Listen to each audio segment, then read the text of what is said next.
Bismillahirrahmanirrahim. Bapak-bapak dan ibu-ibu juga adik-adik sekalian yang dirahmati oleh Allah Tabaraka wa Ta'ala. Assalamualaikum warahmatullahi wabarakatuh. Alhamdulillahirabbil alamin. Wa bihi nasta'in wa ala umuri dunya waddin. Wassalatu wassalamu ala khairil wara bil barri wal bahri ajma'in. Asyhadu an la ilaha illallah al-malikul haqqul mubin wa asyhadu anna Muhammadan abduhu wa rasuluhu as-shadiqul wa'dil amin. Allahumma shalli ala sayyidina Muhammadin wa ala ali sayyidina Muhammad fil alamin innaka Hamidum Majid. Amma ba'du. Bapak-bapak dan ibu-ibu sekalian yang saya hormati, hujannya punya tiris, pas itu juga ada rintik sedikit, tapi mudah-mudahan semakin siang semakin terang, insyaallah. Amin. Bapak-bapak dan ibu-ibu yang saya hormati, puji syukur kita panjatkan kepada Allah Azza wa Jalla yang tidak pernah jeda memberi kita semua nikmat yang kita butuhkan, dan salawat dan salam juga semoga Allah selalu curahkan pada junjungan alam kekasih agungnya yakni Rasulullah Mustafa Muhammad sallallahu alaihi wasallam. Amin ya rabbal alamin. Pada pagi hari ini kita akan lanjutkan tafsir kita, kajian tafsir kita berdasarkan tafsir dari salah seorang mufassir yang sangat dikenal yakni Ibnu Katsir. Dan pada pagi hari ini kita akan lanjutkan pada bahasan tafsir tentang surat yang ketiga dari bawah, yaitu surat Al-Ikhlas. Kita umumnya menyebutnya sebagai surat Al-Ikhlas, tetapi kalau kita baca dalam tafsir itu menamai surat ini ada beberapa nama. Selain yang kita kenal adalah Al-Ikhlas, juga yang lainnya adalah At-Tauhid. Kenapa disebut dengan surat Al-Ikhlas? Karena dalam surat ini bercerita tentang bagaimana agar kita mengikhlaskan iman kita hanya semata-mata untuk Allah Azza wa Jalla. Dan mengapa juga surat ini disebut sebagai surat At-Tauhid? Karena di ayat ini, dalam surat ini bercerita tentang keesaan Allah Ahad. Qul huwallahu ahad. Itulah sebabnya ulama juga ada yang menyebut surat ini sebagai surat At-Tauhid, Al-Ikhlas dan At-Tauhid. Juga ada nama-nama yang lain yang tidak semuanya kita hafal. Berkenaan dengan surat Al-Ikhlas ini, setidaknya ada 3 tema yang bisa kita kaji, yang bisa kita bahas. Pertama, tentang asbabun nuzul. Tentang asbabun nuzul surat ini. Yang kedua, tentang fadilahnya. Yang ketiga, tentang tafsirnya atau maknanya. Dan karena keterbatasan waktu, maka tentu saja kita mengulas tafsir surat Al-Ikhlas ini dengan 3 tema tadi, semuanya secara sekilas yang bisa kita lihat dari kitab tafsir ini. Yang pertama, sebelum masuk ke yang 3 bahasan, perlu kita sampaikan di awal bahwa surat Al-Ikhlas termasuk surat Makkiyah, bukan surat Madaniyah. Dan sebagai wawasan kita semuanya, terutama buat kita yang mungkin baru mempelajari tafsir, dalam Al-Quran surat-surat yang terdiri dari 114 surat itu dibagi 2 kelompok besar, yakni surat Makkiyah dan surat Madaniyah. Apa itu surat Makkiyah dan apa itu surat Madaniyah? Para ulama setidak-tidaknya mendasarkan pada 2 perspektif atau 2 pendekatan. Pertama, pendekatan waktu, dan kedua, pendekatan tempat. Min haitsus zaman wa min haitsul makan. Bagi ulama yang berpendapat penentuan surat itu Makkiyah atau Madaniyah berdasarkan waktu min haitsus zaman, maka definisi surat Makkiyah adalah semua surat atau semua ayat yang diturunkan sebelum Nabi hijrah dari Mekah ke Madinah. Itu surat Makkiyah. Jadi semua surat atau semua ayat yang turun kepada Rasulullah sebelum Nabi hijrah dari Mekah ke Madinah atau Yathrib, maka dikelompokkan sebagai surat-surat atau ayat-ayat Makkiyah. Makkiyah dari kata Makkah. Sedangkan surat Madaniyah adalah semua surat atau semua ayat yang diturunkan oleh Allah kepada Rasulullah setelah Rasulullah melaksanakan hijrah dari Mekah ke Madinah. Nah, sehingga jika mungkin ada anak-anak kita di SD atau di SMP atau di sekolah yang lain ada pertanyaan dari mata pelajaran ilmu agama atau pengetahuan agama atau pengetahuan Islam tentang apa itu definisi surat Makkiyah atau surat Madaniyah, kalau menurut pendekatan atau perspektif zaman waktu, maka tadi Makkiyah adalah semua surat atau ayat yang diturunkan kepada Rasulullah sebelum Nabi hijrah, ketika Rasul masih berada di Makkah atau fase Makkah.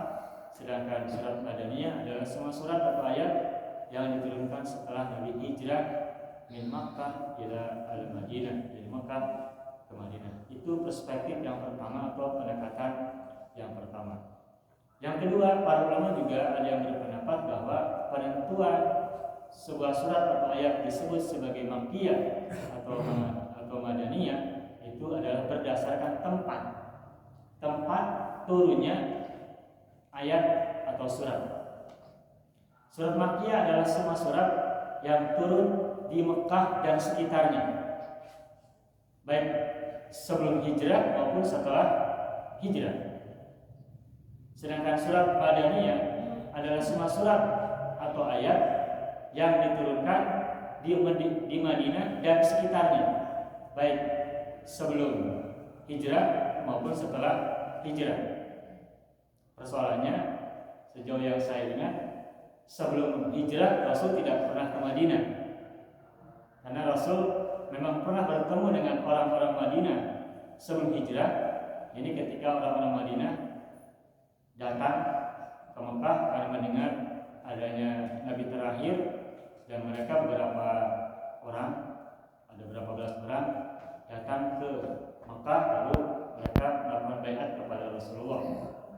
Nah, jadi kesimpulannya menurut pendapat yang kedua ini adalah kalau surat Makkiyah adalah semua surat dan ayat yang diturunkan di Makkah dan sekitarnya.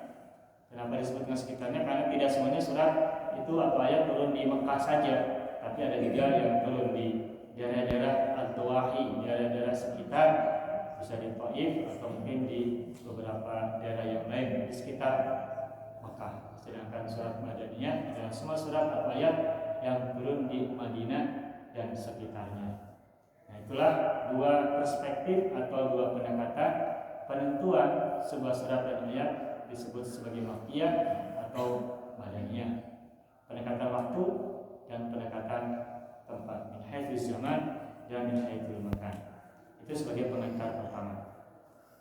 Nah, berikutnya kita masuk ke dalam bahasan tentang asbabun nuzul surat Al-Ikhlas ini.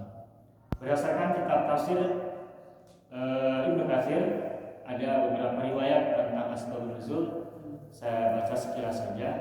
Pertama adalah ada riwayat disebutkan qala Imam Ahmad haddatsana Abu Sa'id Muhammad bin Muyassar As-Saghani haddatsana Abu Ja'far Ar-Razi haddatsana Rabi' bin Anas an Abi Al-Aliyah an Ubay ibn Ka'b.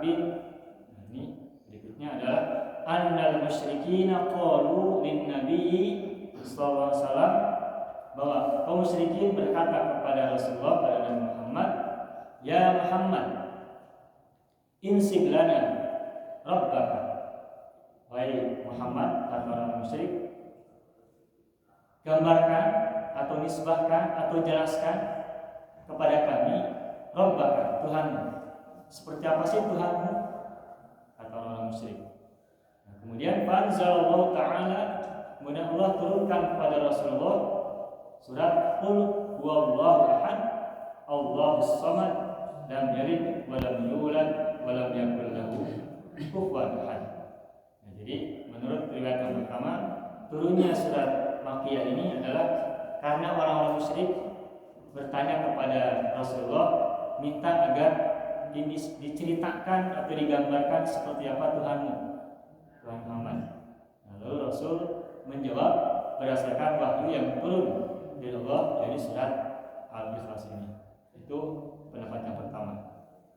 Dan riwayat yang pertama ini atau pendapat yang pertama ini dikuatkan oleh wa kadza rawahu at-Tirmidzi wa Ibnu Jarir an Ahmad ibni Mani' Zad ibni Jarir wa Mahmud bin Khadash an Abi Sa'id Muhammad bin Muyassar Zada ibni Jarir at-Tirmidzi qala as-samad alladzi lam yalid wa lam yulad, dengan penjelasan lebih lanjut.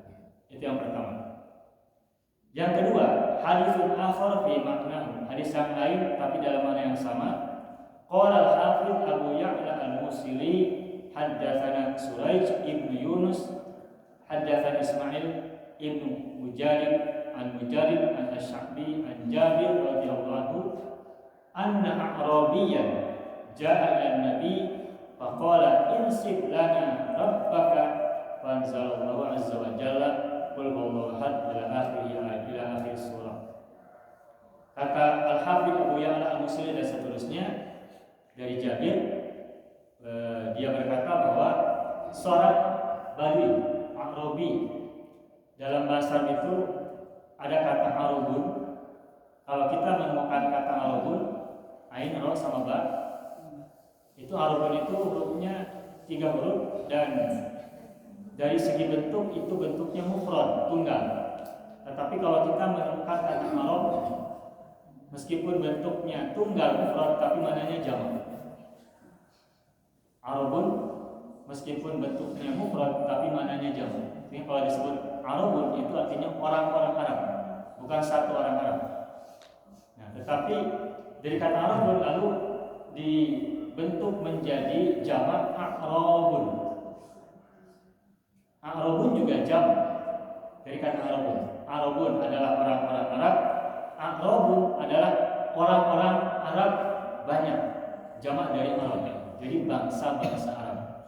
Nah, tetapi kalau kata Arabun diikuti oleh ya nisbah yang bertasdid di ujung, kayak Islamun, Islamiyun, Yunis itu ya nisbah. Indonesia, Indonesiun, Yunis itu namanya ya nisbah. A'rabun, A'rabiyun itu ya nisbah. Maka kata A'rabun semula maknanya jamak, ketika diakhiri oleh ya nisbah A'rabiyun, maka maknanya menjadi satu orang Arab. Tetapi ada makna spesifik.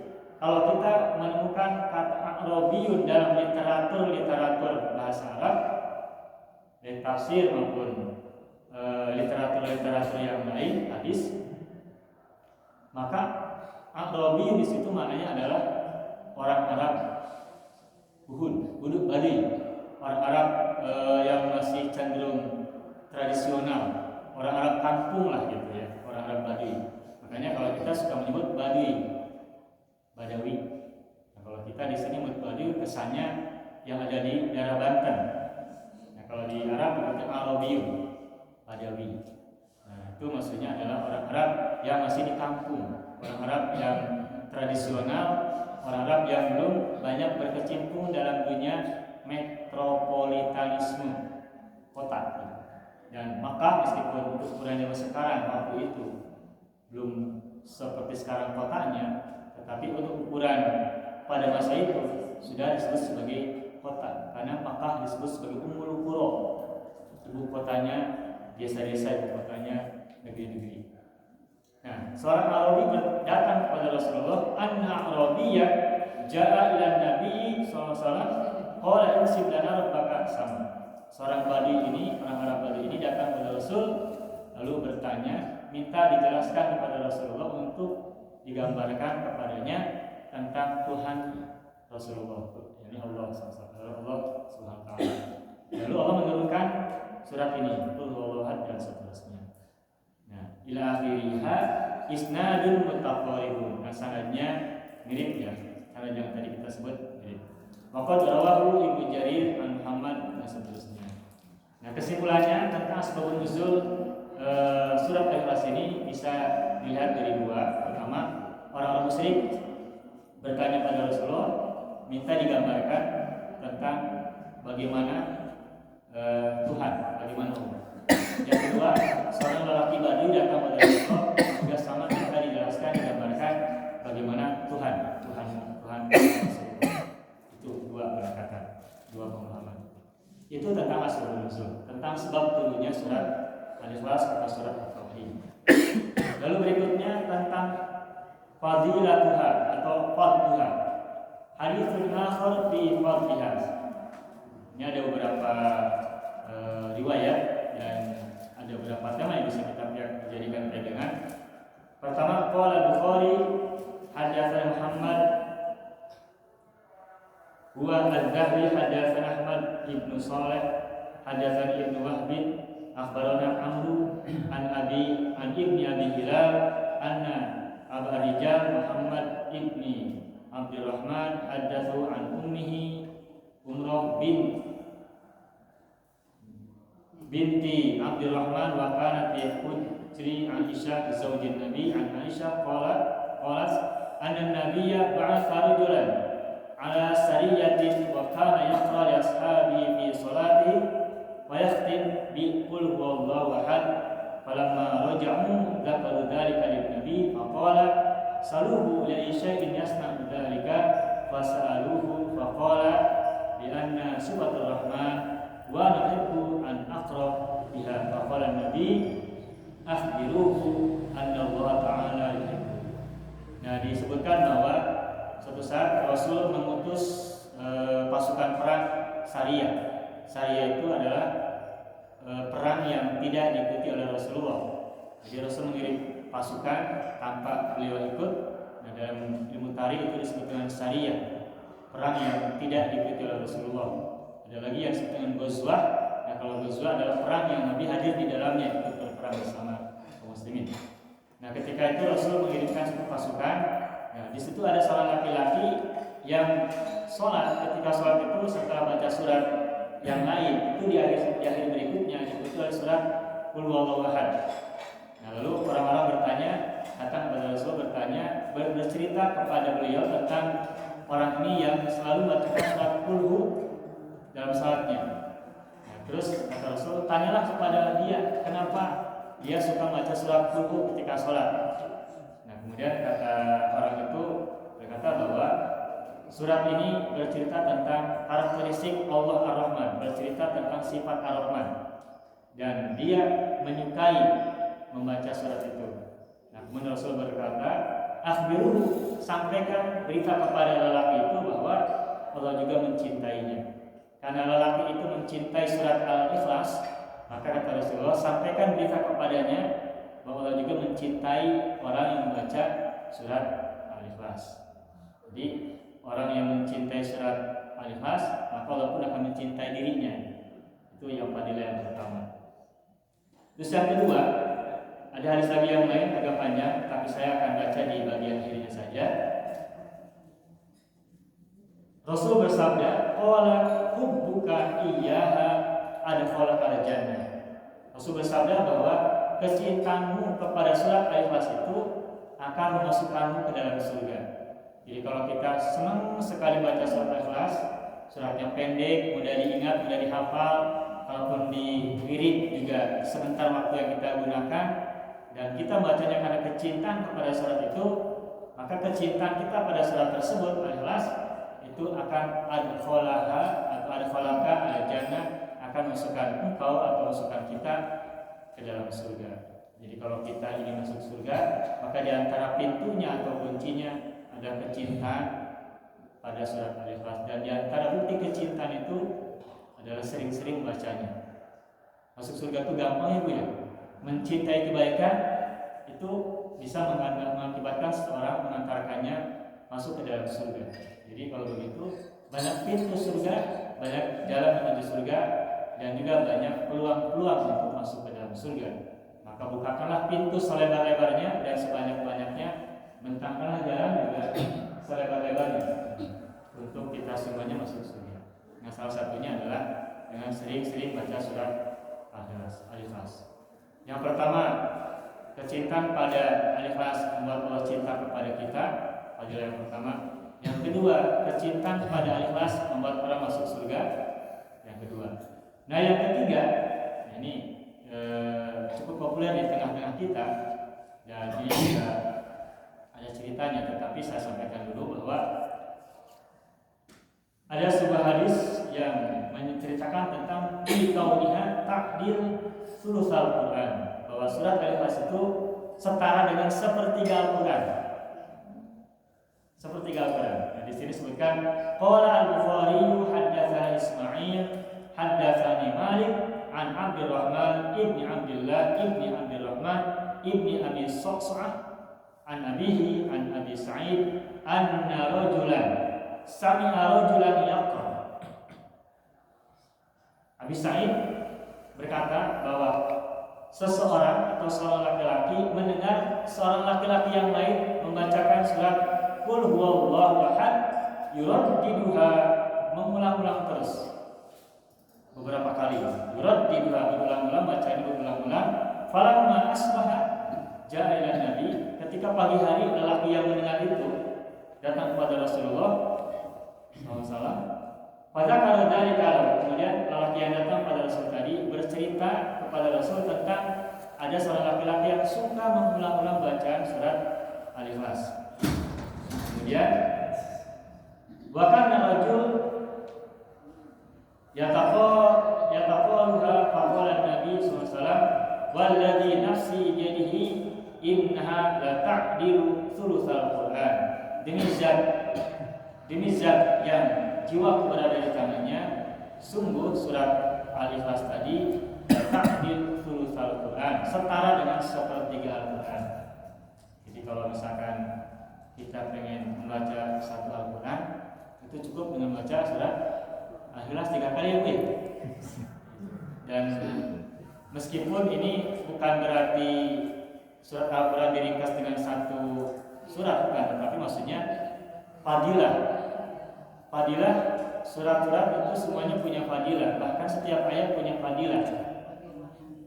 Dan dalam rangka memotivasi kita untuk terus membacanya, memahaminya, dan juga mencari kandungan makna yang ada di dalamnya, maka Rasul itu memberikan gambaran-gambaran tentang satu surat atau satu ayat tentang keutamaan-utamanya. Dan ketika bercerita tentang surat Al-Ikhlas, Rasul menyampaikan bahwa surat Al-Ikhlas itu setara takdiru thulutsal Quran, setara dengan sepertiga Al-Quran. Sehingga dulu kita mungkin pernah dengar cerita atau kisah Rasulullah bercerita kepada sahabatnya, siapa yang sanggup membaca Al-Quran dalam satu malam atau setengah malam, sepertiga Al-Quran secara utuh keseluruhan. Nah, kemudian semuanya tidak ada yang sanggup. Nah, kemudian ada satu orang yang membaca Al-Quran, dia menyatakan sanggup, dan cuma hanya tidak hitungan satu malam, mungkin hanya beberapa waktu saja dia sanggup membaca Al-Quran, hanya hitungan waktu yang sebentar. Nah, kemudian singkat cerita ditanya, kok cepat sekali baca Al-Quran, kok cuma beberapa waktu yang dibutuhkan waktunya. Nah, lalu bercerita bahwa dia bukan baca Al-Quran dari Al-Fatihah sampai An-Nas, tetapi baca surat Al-Ikhlas sebanyak 3 kali. Kenapa? Karena Al-Ikhlas sepertiga Al-Quran. Sehingga kalau sepertiga dikali 3 sama dengan 3/3 kan? Itu. Kemudian disebutkan bahwa Rasul berkata bahwa ya karena Al-Quran, karena surat Al-Ikhlas itu setara dengan sepertiga Al-Quran. Ya, ini bukan berarti kita cukup baca Al-Ikhlas saja, tapi ini berkaitan tentang fadilah keutamaan yang buat kita untuk semangat, motivasi untuk banyak membaca.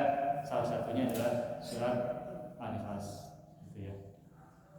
Jadi yang pertama, Al-Ikhlas memberikan kepada kita peluang untuk dicintai Allah. Yang kedua, memberikan kita peluang untuk masuk surga.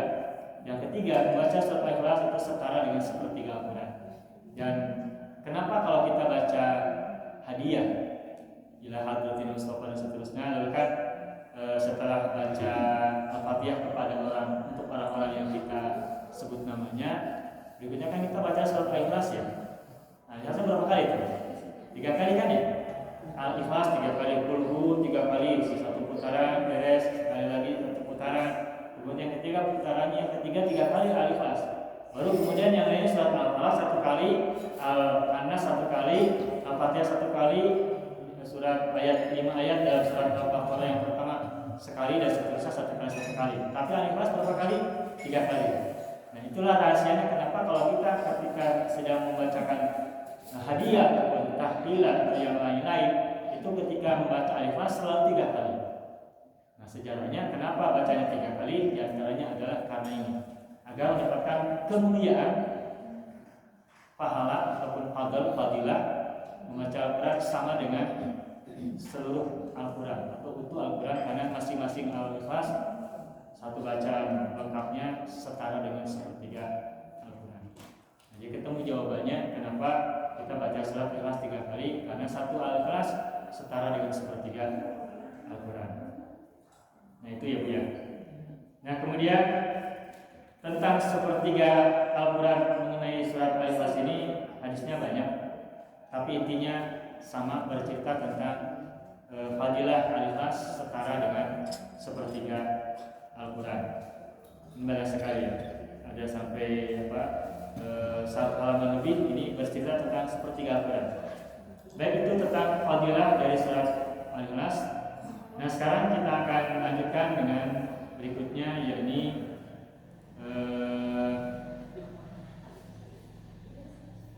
yang keempat, fadilah yang keempat. Hadisun akhar, hadis yang lain. Qala Imam Ahmad aidan haddatsana Hasan ibnu Musa haddatsana ibnu Lahimah haddatsana Zaban ibnu Fa'id an Sahal ibni Mu'ad ibni Anas al-Juhni an abihi an Rasulillah qala man qara'a qul huwallahu ahad hatta yahtimaha 10 marratin bana Allahu lahu qasran bil jannah. Dari Anas al-Juhni, dari ayahnya Rasul berkata, barang siapa membaca surat Al-Ikhlas sebanyak 10 kali, maka Allah akan bangunkan baginya 1 istana di surga. Kalau kita pengen istana, rumah tempat tinggal kita nanti di surga, 1 istana, maka baca 10 kali surat Al-Ikhlas. Itu berarti fadilah yang keempat ya. Nah, lalu ada berikutnya lagi nanti. Nah, man qara'a qul huwallahu ahad 10 marratin banallahu lahu qasran fil jannah wa man qara'a 20 marratan banallahu lahu qasrayn fil jannah. Barang siapa membaca Al-Ikhlas 20 kali, Allah akan bangunkan baginya 2 istana di surga. Wa man qara'a 30 marratan banallahu lahu 3 qusurin fil jannah. Barang siapa membaca 30 kali surat Al-Ikhlas, maka Allah akan membangunkan untuknya 3 istana di surga. Faqala Umar bin Khattab, "Idzan nakfur usulana." Jadi kalau gitu istana kita banyak.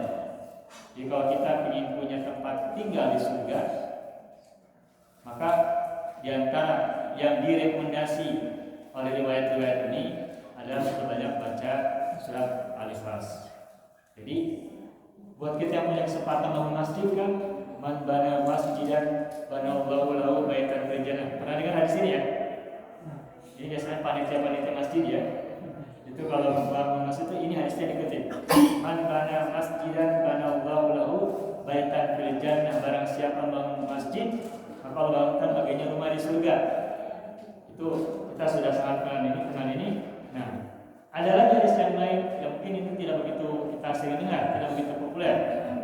Jadi tentang surat Al-Ikhlas ini. Kalau kita ingin dibangunkan istana satu istana di surga, maka baca 10 kali surat Al-Ikhlas. Kalau 2 istana baca 20 kali Al-Ikhlas. Nah, kalau kita ingin bangunkan 3 istana di surga, bacalah 30 kali surat Al-Ikhlas. Nah, yang tadi kita sampaikan awal bahwa banyak peluang untuk mendapatkan kebaikan baik di dunia maupun akhirat, dan itulah bukti Allah itu Maha Ar-Rahman dan juga Maha Ar-Rahim. Allah itu Maha Karim, sangat dermawan. Saking dermawannya maka semua kebaikan yang dia miliki itu kalau bahasa Sunda mungkin diawurkeun, diberikan seluas-luasnya asal kita menempuh jalan-jalannya. Dan jalan-jalan kebaikan Allah sangat terbuka lebar sebanyak kasih sayangnya yang ada di muka bumi ini. Saya pernah baca sebuah hadis qudsi bahwa disebutkan Allah itu punya kasih sayang itu 100. Dan 1 dari 100 itu Allah jatuhkan ke muka bumi, dan dari 1% itu, dari 1 itu binatang buas macan itu sanggup menyayangi anaknya.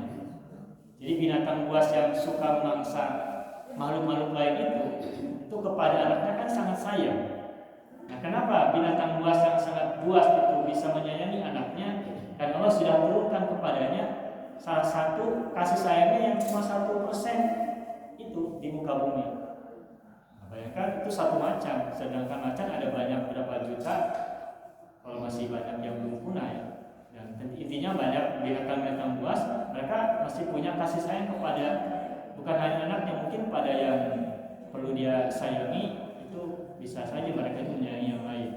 Nah, sedangkan makhluk Allah sangat banyak, dan manusia itu punya kasih sayang juga yang sangat luar biasa banyak, artinya sangat luar biasa besar. Maka ketika Allah menganugerahkan kepada umat manusia, terutama pada orang-orang yang beriman, terutama lagi pada mereka yang berbuat kebaikan, dengan berbagai macam kebaikan yang dia sebarkan, itu untuk menunjukkan betapa dia adalah zat yang memiliki rohmaniyah yang tak terbatas, dan juga rohimiyah yang juga tidak terbatas. Itulah anugerah Allah. Fabima rahmatin minallahi lintalahum walaupun tafadhal ghalidul qalbi dan faddu min haulin. Fabima rahmatin, maka dengan rahmat dari Allah lintalahum engkau mampu atau sanggup untuk lembut lunak kepada mereka semuanya. Itu fadilah yang keempat. Cukup barangkali tentang fadilah surat Al-Ikhlas. Nah, tapi kemudian ada satu tambahan karena berkaitan dengan surat yang kemarin sudah kita bahas, yaitu surat Al-Falaq dan surat An-Nas. Nah, kita yang biasa kita lakukan dan kita wirid itu kalau kita baca surat-surat itu suka baca tripul, 3 pul, yaitu qul huwallahu ahad, lalu qul a'udzu birabbil falaq, berikutnya surat An-Nas. Itu ya Bu ya, apa ya? Nah, lalu kita mungkin ada bertanya, kenapa kita suka membarukan ketiga surat itu dalam satu rangkaian bacaan, satu paket? Kalau kita baca surat-surat itu, maka ketiganya selalu kita baca, baik menjelang tidur maupun pada momen-momen tertentu seperti yang kita tadi bacakan hadiah. Nah, ini ada penjelasan. Haditsun akhar fi fadhiha ma'a al-mu'awwidzatain. Ada hadis yang lain yang bercerita tentang keutamaan surat Al-Ikhlas. Berikut 2 surat yang lainnya, al-mu'awwidzatain, Al-Falaq dan An-Nas. Nah, qala Imam Ahmad, ini sama, ini riwayatnya banyak dari Imam Ahmad ya. Qala Imam Ahmad haddatsana Abu Mughirah, haddatsana Mu'adz ibnu Rifa'ah, haddatsani Ali ibnu Yazid an Al-Qasim an Abi Umamah an Uqbah ibni Amir qala laqitu Rasulullah fabtada'tu fa khaltu bi yadihi fa qultu ya Rasulullah bima najatul mu'min. Aku bertemu Rasulullah dan aku mulai dialog, lalu aku memegang tangan Rasulullah dan aku berkata, ya Rasulullah, bima najatul mu'min, dengan apa keselamatan seorang mukmin, atau dengan apa seorang mukmin bisa selamat? Qala, Rasul bersabda, ya Uqbah, akhris lisanaka waliyasaka baituka wabki ala fatihatika. Wahai Uqbah, biasakanlah lidahmu ya dengan membacakan zikir, waliyasaka baituka, dan hendaknya rumahmu diperluas. Maksudnya bukan rumahnya diperbesar ya, ya. Dan maksudnya rumahnya harus diperluas, hatinya agar terasa luas. Masuk rumah terasa lega, keluar rumah merasa senang. Meskipun penghuninya banyak, rumahnya ukuran kecil, tapi kalau hatinya kita lega, rumahnya akan terasa luas. Tapi kalau rumahnya besar, sekalipun besar, tapi kalau hati kitanya kecil, sempit, maka rumah tidak terasa luas bagi kita. Pengennya terus keluar rumah terus. Saking apanya? Saking melihat orang di rumah merasa tidak nyaman. Bahkan bukan hanya tidak nyaman, tapi merasa tidak betah karena ada banyak kendala di dalam rumah, terutama kendala-kendala psikologis. Bukan masalah besar kecilnya rumah, tapi hatinya yang sempit. Nah, bagaimana agar kita bisa selamat? Menurut Rasulullah itu liyasaka baituka. Hendaknya rumahmu membuat kamu merasa lapang, merasa lega. Nah, kalau kita di rumah itu merasa lega, merasa lapang, rumah menjadi salah satu tempat kita berlindung dan merasa nyaman di dalamnya, maka rumah menjadi salah satu jalan keselamatan bagi seorang mukmin. Biasaka baituka wabki ala khati'atika, dan hendaknya engkau menangis atas kesalahan-kesalahanmu. Ini yang cukup sulit buat kita rupanya. Kita punya banyak kesalahan, tapi dari sekian tahun yang kita punya selama ini, berapa kali kita menangis atas kesalahan kita? Tomboloning setiap menit, setiap jam, bahkan dalam setahun. Kalau kita hitung dalam rangka menangisi kesalahan-kesalahan kita dan dosa-dosa kita, mungkin bisa kita hitung berapa kali kita menangisi kesalahan. Nah, kalau kita ingin selamat, kata Rasulullah, ibki ala khati'atika, tangislah atau menangislah atas kesalahan yang sudah kita lewati, yang sudah kita lakukan. Dan ini yang minimal untuk saya pribadi itu jarang menangis atas kesalahan. Kenapa sangat jarang menangis kesalahan? Karena dosa kita sangat bertumpuk dan hati kita sudah sangat gelap. Dan saking gelapnya kita tidak merasa bahwa kita punya banyak kesalahan. Tahunya kita merasa benar terus, dan kesalahan itu hanya milik orang dan kebenaran hanya milik kita. Karena kita merasa dirinya selalu benar, karena kita merasa diri kita selalu benar, dan melihat orang lain selalu salah dalam pandangan kita, maka kita semakin keras hatinya. Dan ketika hati kita semakin keras, maka boro-boro kita bertobat, boro-boro kita meminta maaf, maka kita sulit untuk menangisi kesalahan kita. Oleh karena itu maka kata Rasulullah, najatul mukmin di antaranya adalah liyasahka baituka wabki ala khati'atika, menangislah atas kesalahan. Qala tsumma laqiyani Rasulullah, kemudian lelaki itu berkata lagi, kemudian Rasulullah menemuiku, fabtada'ani fa'akhadha biyadi. Kemudian Rasul memulai percakapan dan memegang tanganku. Kalau tadi lelaki tadi siapa namanya? Uqbah bin Amir itu ketika datang pada Rasulullah memulai percakapan di awal, lalu memegang tangan Rasul, megang, lalu bertanya, di mana jatul mukmin, dengan apa seorang mukmin bisa selamat? Lalu tadi jawabannya, akhris lisanaka wa yasaka baituka wa buki ala khati'atika. Nah, setelah itu kemudian Rasul menemuinya suatu waktu dan memegang tangan Uqbah bin Amir tadi. Nah, kemudian berkata Rasul kepadanya, ya Uqbah ibnu Amir, ala limuka khairu salati suwari. Wa Uqbah bin Amir, maukah engkau aku beritahu tentang 3 surat yang sangat baik atau yang paling baik? Unzilat fit Taurati wal Injili waz Zaburi wal Qur'anil Azim. Wa Uqbah bin Amir, itu bisa kita ingat-ingat. Ya Uqbah bin Amir, wahai Uqbah bin Amir, limuka khairu salati surat. Maukah engkau aku beritahu 3 surat terbaik yang diturunkan oleh Allah dalam kitab At-Taurat, fit Taurati wal Injili, dan juga dalam kitab Injil, waz Zaburi, dan juga dalam kitab Az-Zabur, dan wal Qur'anil Azim, dan juga dalam kitab Al-Qur'anil Azim. Berarti dalam 4 kitab yang turun kepada 4 nabi, Injil kepada Nabi Isa, Taurat kepada Nabi Musa, Zabur kepada Nabi Daud, dan Al-Quran kepada Nabi Muhammad Rasulullah, itu ada 3 surat yang ketiga-tiganya ada di semua kitab tadi, kitab suci tadi, keempat-empatnya, kata Rasulullah. Kemudian qala qultu bala ja'alani Allahu fidaka. Ya, tentu semoga Allah menjadikan aku sebagai tebusanmu. Qala fa aqra'ani. Nah, kemudian Rasul membacakan untukku qul huwallahu ahad wa qul a'udzu birabbil falaq wa qul a'udzu birabbin nas. Kemudian Rasul membacakan ketiga surat tadi, qul a'udzu birabbil falaq dan falaq dan binas.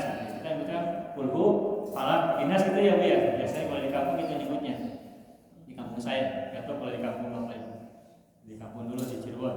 Tsumma qala ya Uqbah, ini pesan terakhirnya, ya Uqbah la tansahunna wala tabit lailatan hatta taqra'ahunna.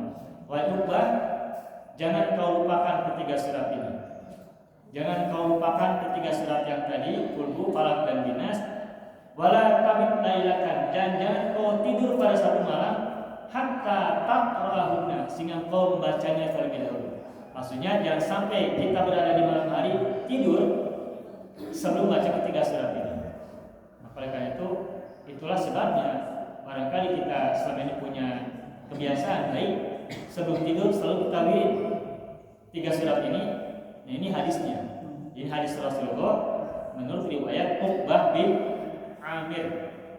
Uqbah bin Amir bercerita tentang tadi yang kita sampaikan, beliau pegang tangan Rasulullah lalu minta diajari apa yang buat seorang muslim selamat. Tadi lidahnya sering berzikir, kemudian kedua merasa lega di rumah, ketiga menangisi kesalahan. Kemudian pesan terakhir Rasul memegang tangannya Uqbah lalu berkata, mengajarkan kepadanya tiga surat, dan la tansahunna, jangan kau lupakan ketiga surat ini, dan jangan berada di malam hari kecuali engkau membaca ketiga surat ini. Maksudnya sebelum tidur kita membaca surat ini, tiga surat ini secara keseluruhan. Ini hadis berdasarkan hadis dari Uqbah bin Amir. Itulah 5 fadilah yang bisa kita sampaikan berdasarkan kitab tafsir Ibnu Katsir. Nah, terakhir tentang tafsirnya, sekilas saja yang bisa saya bacakan karena berdasarkan waktu yang mungkin tidak cukup ya. Haditsun akhar. Nah, ini fil istishfa'i bihinna. Nah, istishfa itu artinya apa? Istishfa itu dari kata syafa yashfi, terus juga menjadi fi'il mazid istashfa yastashfi, masdarnya adalah istishfa'an. Syafa menyembuhkan, istashfa yastashfi artinya meminta kesembuhan. Nah, al-istishfa bihinna, meminta kesembuhan pada Allah melalui surat yang 3 tadi, Falaq, Al-Ikhlas, Al-Falaq dan An-Nas. Qala Al-Bukhari haddatsana Qutaibah haddatsana Al-Mufaddal Al-Fuqair an Ibn Shihab an Urwah an Aisyah an Nabiyya idza awa ila firashihi kulla lailatin jama'a kaffaihi thumma nafatha fihima wa qala fihima qul huwallahu ahad wa qul a'udzu birabbil falaq wa qul a'udzu birabbin nas thumma yamsah bihima ma istata'a min jasadi yabda bihima ala ra'sihi wa wajhihi wa ma aqbala min jasadi yabdu dzalika thalath marratin wa hakadha rawahu ahli sunan min hadithi Muqayyid. Nah, ini berdasarkan hadis dari Bukhari dari Qutaibah sampai pada Aisyah. Disebutkan bahwa Rasul kata Siti Aisyah, karena idza awa ila firasyi, bahwa Rasulullah jika menuju kasurnya atau pembaringan beliau, itu beliau pada setiap malam kulailatin jama'a kaffaihi, mengumpulkan kedua telapak tangannya. Maksudnya mengumpulkan gimana? Ada rukun. Itu yang mengumpulkan kedua tangannya, mempertemukan kedua telapak tangannya, summa nafasa fihima, kemudian meniupkan, menghembuskan, mengeluarkan nafas ke kedua telapak tangan itu, nafasa fihima wa qara fihima, kemudian membacakan di kedua telapak tangan itu, terutama itu ya Qul, Falaq dan Binas, kemudian summa yamsahu bihima ma istata'a min jasadi, kemudian mengusapkan dengan kedua telapak tangan yang sudah dibacakan 3 surat tadi, ma istata'a min jasadi, yang beliau mampu dari jasadnya, yabda bihima ala ra'sihi, kepalanya, wajhi, wajahnya, wa ma aqbala min jasadi, dan bagian depan tubuhnya. Yang pada dzalika salah marratin, dan beliau lakukan itu sebanyak 3 kali. Jadi kata Siti Aisyah bercerita tentang Rasulullah, sebelum Rasul ketika masuk ke dalam pembaringan sebelum tidur, maksudnya beliau selalu nada hukun, apa betul nada hukun ya, begitu bahasa Sundanya, yang mempertemukan dua telapak tangan lagi, ini, kemudian meniupkan kedua telapak tangan beliau, lalu bacakan ketiga surat tadi sebanyak 3 kali. Dan setiap kali putaran kulhu falak binas, beliau usapkan ke kepalanya, ke wajahnya, lalu ke bagian depan tubuhnya yang bisa beliau jangkau. 1 kali, lalu baca lagi kulhu falak binas, begitu lagi 2 kali, lalu baca lagi kulhu falak binas, begitu lagi salah sama rawatin sebanyak 3 kali. Nah, ini dalam hadis Bukhari disebutkan dalam rangka istisfa, mencari kesembuhan atau sedang mendapatkan kesembuhan. Ini yang kita kan juga suka ujian fihi syifaun wa rahmah. Jadi apa kan ada rahmah, ada syifa, ada rahmah kan, ada kesembuhan dan juga ada rahmat dan kasih sayang. Banyak ulama yang suka menjadikan ayat-ayat Al-Quran itu untuk media mencari kesembuhan, untuk berobat. Nah, ini juga salah satu hadis yang bisa kita gunakan sebagai dalil istisfa bil Quran. Kita semua dengan Al-Quran. Selesai untuk bahasa tentang fadilah-fadilah. Nah, sekilas tentang maknanya, qul huwallahu ahad, Allahus samad, lam yalid wa lam yulad wa lam yakul lahu kufuwan ahad. Nah, ini qad taqaddama dzikru sababi nuzuliha wa qala Ikrimah lamma qala bil yahud nahnu na'bud Uzair ibn Allah wa qalat an-nasara nahnu na'bud al-masih ibn Allah wa qalat al-majus nahnu na'bud asy-syamsa wal qamar wa qalat al-musyrikun nahnu na'bud al-awthan anzalallahu ta'ala ala rasulihi qul dan seterusnya. Disebutkan dalam hadisnya Ikrimah bahwa orang Yahudi menyembah Uzair bin Allah, mereka menyebut Uzair sebagai putra Allah ya. Uzair itu sebenarnya orang yang mulia, maka disebutkan sebagai salah seorang nabi ya. Kemudian Nasara menyembah Isa Al-Masih, dan mereka menyebutnya sebagai anak Allah juga, Ibnu Allah mereka menyebutnya. Al-Majus menyembah matahari dan bulan, juga asam susu matahari. Matahari kan punya dimensi api ya. Majus kan menyembah api, maksudnya ke sana. Waqalat musyrikun, dan orang musyrik menyembah berhala-berhala, atau kalau dulu menyebutkan tapekong ya. Lalu Allah menurunkan ala Rasul, menurunkan pada Rasulnya surat Qul Ahad, yakni huwa al-wahid al-ahad alladzi la nadhira lahu wa la wazira wa la nadida wa la syabiha wa la anila. Maksudnya apa surat ini? Qul Ahad. Maksudnya apa ahad? Nah, di sini disebutkan bahwa al-ahad itu artinya adalah al-wahid al-ahad, yang satu dan tunggal. Ini sekilas sebagai pendekatan bahasa. Apa bedanya wahid dan ahad? Qul huwallahu ahad. Kita temukan di Al-Quran itu satu atau esa itu ada 2 apanya. Bisa ahadun, bisa wahidun. Apa bahasa Arabnya satu? Kita tahunya kan wahid. Wahid, isnani, salasa, arba'ah, khamsah, sittah, sab'ah, thamaniyah, tis'ah. Asal gitu ya. Kita tahu satu itu bahasa Arabnya wahid. Nah, selain wahid sebenarnya ada satu lagi yang bermakna satu, yakni ahad. Jadi satu itu bahasa Arabnya bisa wahid, bisa ahad. Nah, pertanyaannya apa bedanya antara wahid dan ahad? Kalau dalam bahasa kita biasanya ahad diterjemahkan dengan esa. Esa hilang, 2 terbilang, ada gitu ya Bu. Nah, sekarang kita bertanya, kita sendiri tahu nggak bedanya satu sama esa? Apa bedanya satu sama esa? Satu, apa bedanya Bu? Apa bedanya esa sama satu? Esa hilang, 2 terbilang. Allah itu Maha Esa. Kita seringnya menyebut Allah itu Maha Esa, bukan Allah itu Maha Satu. Benar ya? Nah, kenapa sih kita suka menyebut nama sifat Allah itu dengan Allah Maha Esa, bukan Allah Maha Satu? Meskipun dalam Al-Quran juga wahid itu bahasa Arabnya wahid, nah satu itu bahasa Arabnya wahid.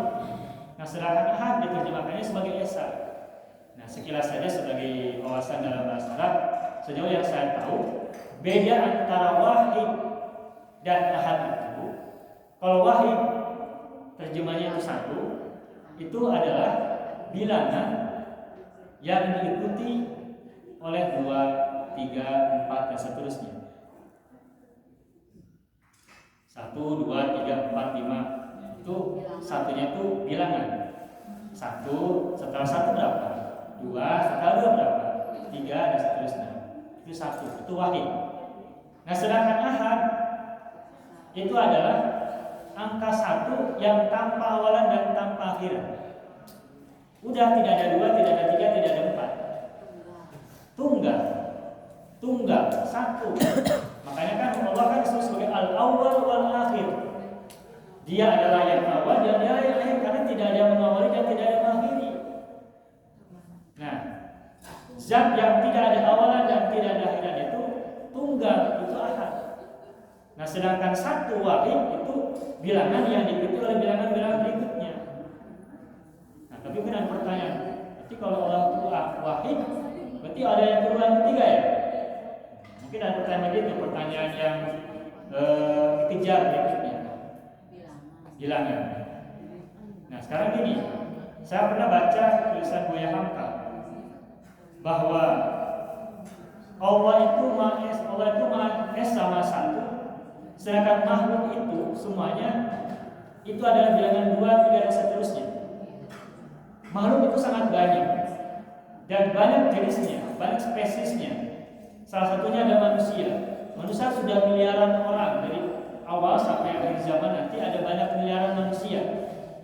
Karena pertanyaannya, miliaran itu bilangan berapa ditambah berapa tambah berapa? 2 miliar adalah bilangan 1 miliar ditambah 1 miliar. 1 miliar itu berapa ditambah berapa? 1 miliar adalah berapa? 100 juta, 100 juta, 1 juta kali 10.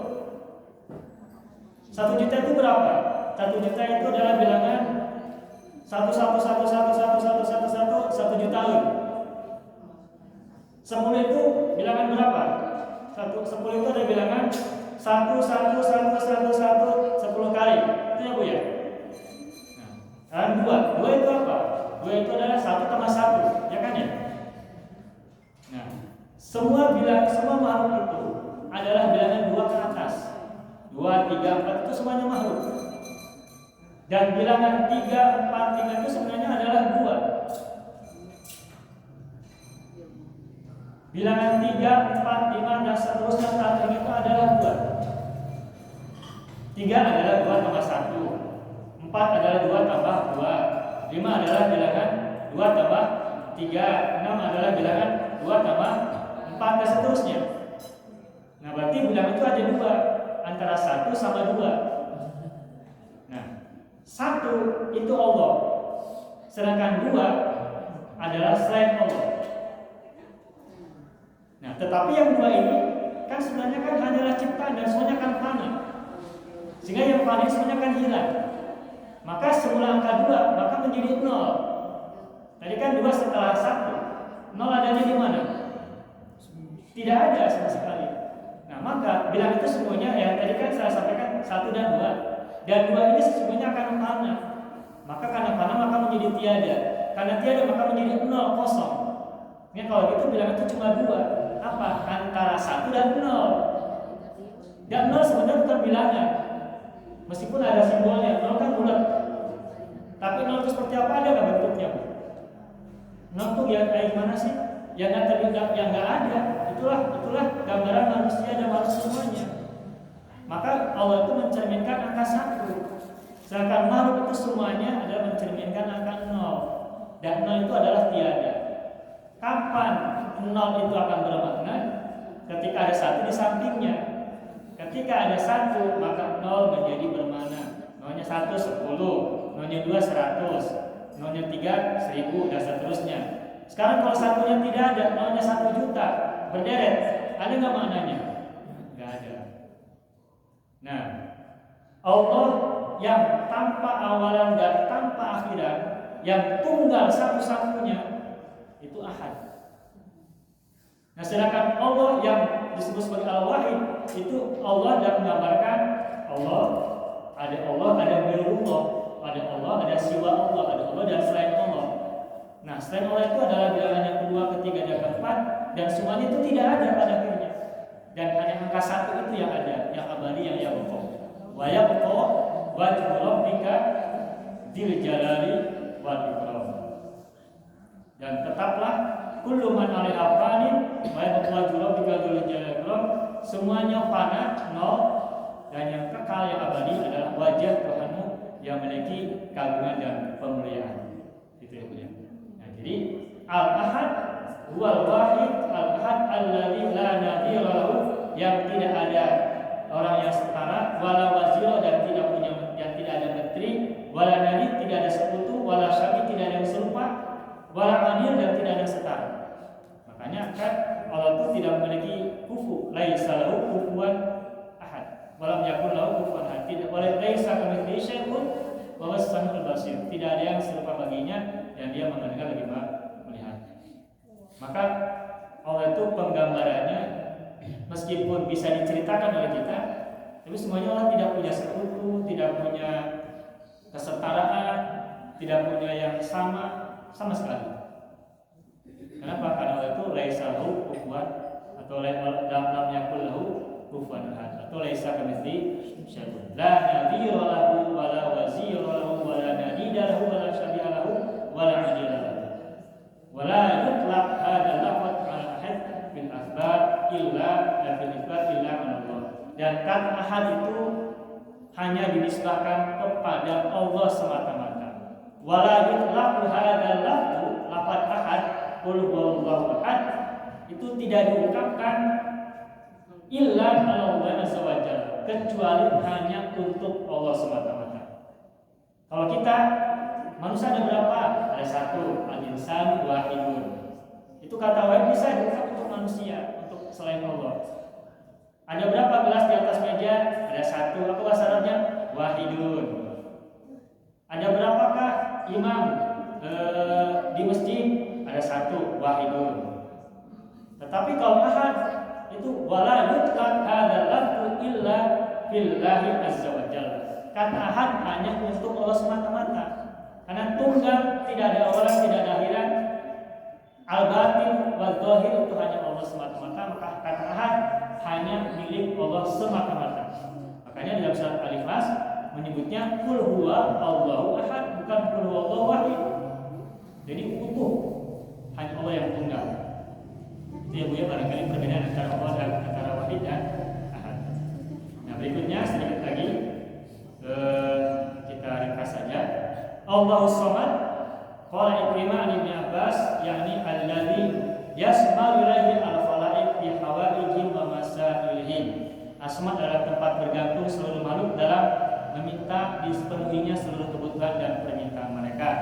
Qala Ali bin Abi Thalib Ibnu Abbas wa as-sayyid alladzi qad kamula fi sudarihi wa tasrif alladzi qad kamula fi syarrihi wal nadhir alladzi qad kamula fi 'azmatihi wal halim alladzi qad kamula fi ilmihi wal 'alim alladzi qad kamula fi ilmihi, dan seterusnya. Intinya As-Samad itu adalah tempat bergantung yang Allah maha sempurna dengan kemuliaannya, dengan ketuanannya, dengan kemahaalimannya, dengan kemahalembutannya, kemahasempurnaan dan seterusnya. Itu Allah satu-satunya tempat bergantung, itu As-Samad. Atau dimanakan juga dengan As-Sayyid alladzi qad intaha su'daduhu, yang merupakan puncak dari keutamaan dan kesayyidan atau ketuanan, Tuhan. Allah adalah zat yang maha Tuhan. Banyak Tuhan di muka bumi, tapi Tuhannya para Tuhan adalah Allah As-Samad. Terus As-Samad, berikutnya kita akhiri. Lam yalid wa lam yulad wa lam yakul lahu kufuwan ahad, ay laisa lahu waladun wa la walid wa la sahiba, yang tidak memiliki anak dan juga tidak memiliki orang tua. Ya tadi, yang tidak ada awalan dan tidak ada akhirat. Tidak punya awalan berarti Allah tidak punya orang tua, dan tidak punya akhirat berarti Allah tidak punya anak, gitu ya. Tidak dilahirkan dan juga tidak melahirkan. La walad wa la walid. Walad artinya anak, walid artinya orang tua. Wala sahibah, dan tidak punya istri. Qala Mujahid ini salah seorang muridnya Ibnu Abbas ya. Tadi kita sebut nama Mujahid, ada lagi Ikrimah, ada lagi mungkin pada waktu yang lalu Sa'id bin Jubair. Itu semuanya adalah para tabi'in yang merupakan murid-muridnya Ibnu Abbas.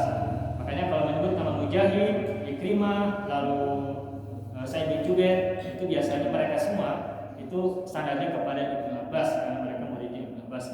Walam yakul lahu kufuwan ahad, maknanya yakni la sahibata lahu, yakni Allah tidak memiliki teman. Wa hadza kama qala ta'ala bari'us samawati wal ardi anna yakunu lahu walad wa lam takun lahu sahibah wa khalaqa kulla syai'. Dialah yang menciptakan pertama kali langit dan bumi. Bagaimana mungkin dia memiliki anak sementara dia tidak memiliki istri? Wa khalaqa kulla syai', dan dialah justru menciptakan semua sesuatu. Ai wa maliku kulli syai'in wa khaliqu, yakni Allah adalah yang merajai semua sesuatu dan penciptanya. Wa kaifa yakunu lahu min khalqihi nadhirun yusamihi aw qaribun yudanihi, dan seterusnya. Maka bagaimana mungkin Allah memiliki istri yang menemaninya atau memiliki orang yang dekat yang mendekatinya, dan seterusnya.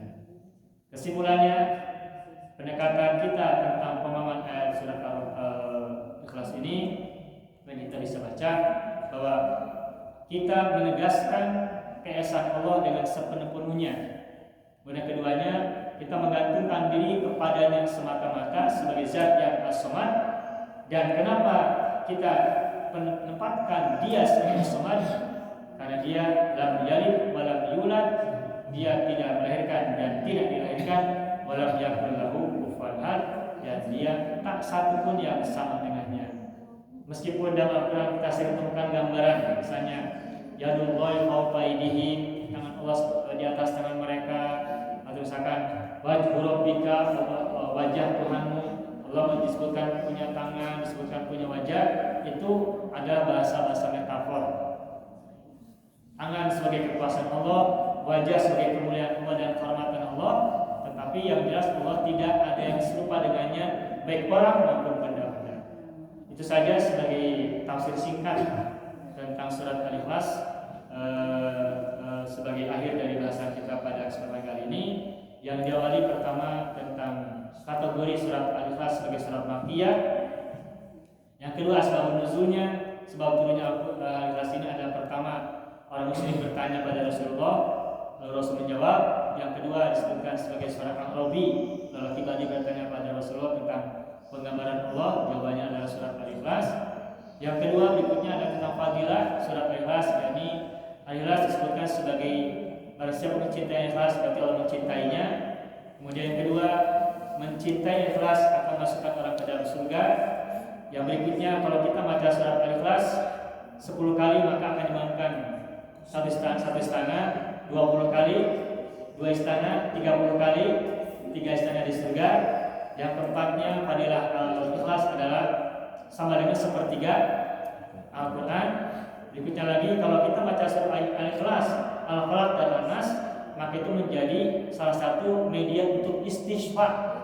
Apa istighfar? Istighfar adalah artinya meminta kesembuhan dengan wasilah ayat-ayat surat yang tadi kita sampaikan. Silakan maknanya tadi bedanya wahid dengan ahad. Wahid adalah satu, ahad adalah tunggal yang tidak ada awalan dan tidak ada akhirat. Semuanya nol, hanya Allah lah yang satu. Allah lah yang tunggal, al-awwal wal akhir wal zahir wal batin. Itu saja yang bisa saya sampaikan. Mohon maaf bila ada kekeliruan dan kesalahan serta kesalahan dalam penyampaian. Semoga apa yang tadi saya sampaikan bermanfaat khususnya buat diri saya pribadi dan juga buat kita semuanya. Allahumma shalli ala Muhammad wa sallam Muhammad. Hatur nuhun.